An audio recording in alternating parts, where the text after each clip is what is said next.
gets in the Hall of Fame. Yeah. Because it's just up to a select small group of people uh, whose determining factors for Hall of Fame worthiness aren't going to be the same as yours. Mm. They're just not. And so kind of arguing about it just starts to feel especially pointless at a certain rate. What's not gonna be the case here, Jon Tayler, is the Yankees are going with Aaron Hicks as the starting everyday left fielder to begin 2023. Do you think this is a wise decision, John? No, not necessarily. I mean, I don't know if I'd call it wise. I'd call it the only internal or the Yankees' highest paid internal option, and therefore the one they are going to go to by default.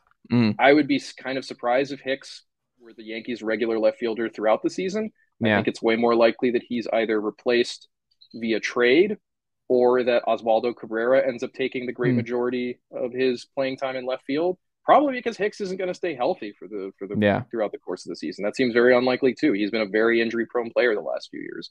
So, but I mean, this is standard operating procedure for Brian Cashman though. Whenever this kind of thing happens, I'll always think about the offseason when Johnny Damon was a free agent before the Yankees signed him, when Cashman was saying publicly, "Oh, Bubba Crosby will be the opening day starting center fielder," and Mm. everyone around knew that's nonsense. That's just not Man, going I to be the forgot case. about that. That's a way back when. It is, and then Cashman, you know, went back on his word. Something he made like a promise, but like, and then it turned out that Bubba Crosby was not going to be the opening day center fielder because the Yankees signed Johnny Damon. Mm. So, I mean, obviously, this isn't the same scenario here because there is no one available in the free agency is essentially over by this point. Yeah. There's no one left for the Yankees to sign who really makes any sense as a starting left fielder over Hicks. Like, you might as well just go with what you have and see what he can do. But I think it's illustrative of a point that just because Brian Cashman says something does not mean it's necessarily going to be how things play out. I think Hicks will probably be the opening day left fielder, assuming that Giancarlo Stanton is the DH and isn't out there in the left field. I don't think that's going to last though, and I think the Yankees, especially because this Yankees team doesn't have a lot of holes. They have a few select ones, and left field is one of them. And I think that makes it easier for them to focus their resources and attention on fixing that, as opposed to being like, look, man, our roster's a mess. Like Aaron Hicks in left field is the last thing we need to be worrying about. It's like we have other problems that are far more important. The They Yankees feel don't like a really have. Byron Reynolds Yeah, suitor. and that's the thing. I imagine too that for any team, any contending team looking for an outfielder, be it the Braves, be it the Yankees, be it the Dodgers, they're probably waiting on the Pirates to come down on the Brian Reynolds asking I think price. Reynolds is already a Brave if the Braves feel better about eating Ozuna's contract. Like I think that's the only reason that this man is not an Atlanta Brave right now is because they I just think, do and not want that's to eat that contract yet.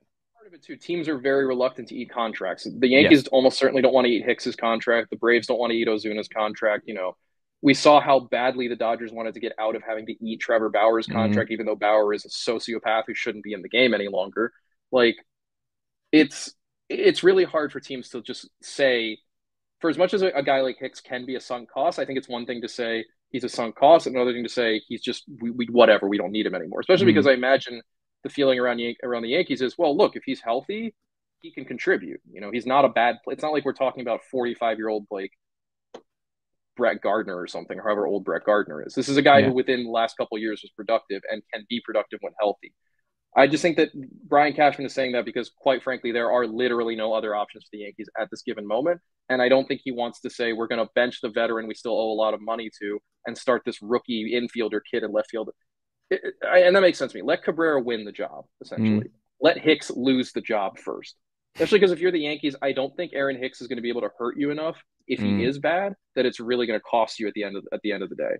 I think the Yankees can survive whatever happens in left field until they find a better solution because the rest of the team is so strong anyway that they can make up for that deficit in other places. Yeah, we'll see. Like you said, it's just what you say right now, and it's just like the Braves have said. Vaughn Grissom's the guy at short right now, and we'll see. And I For mean, and similarly the Braves also have a hole in left field where they're going to try to roll out Eddie Rosario and Marcelo Ozuna, and that's Zuna just is never not. playing left field. I will go ahead and stump that one. That man does not find his way into left field. He is a permanent DH until he is DFA'd. I don't think it will Which then, be. well, then Yeah. that creates the other issue of okay, so does that mean that Travis d'Arnaud is only playing 3 or 4 times a week? Yes.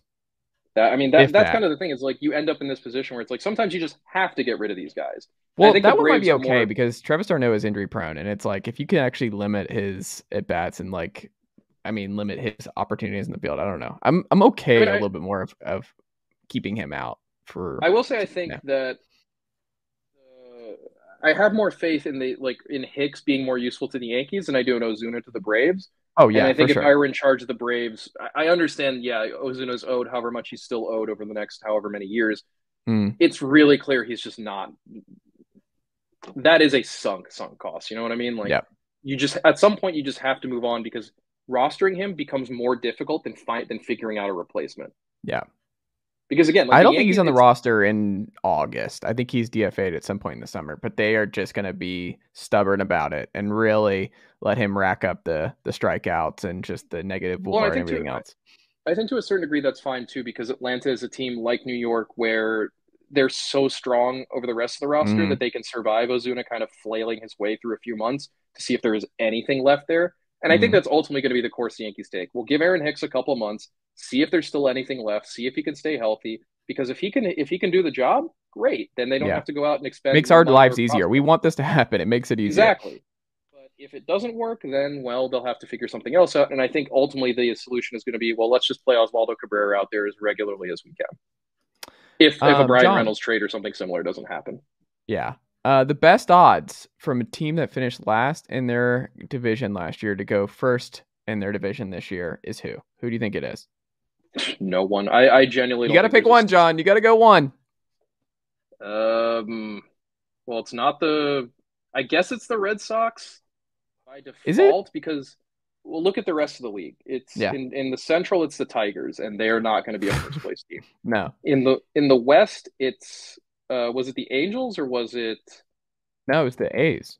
is the A's? That is Yeah. 100% not going to be a first Mm, place team.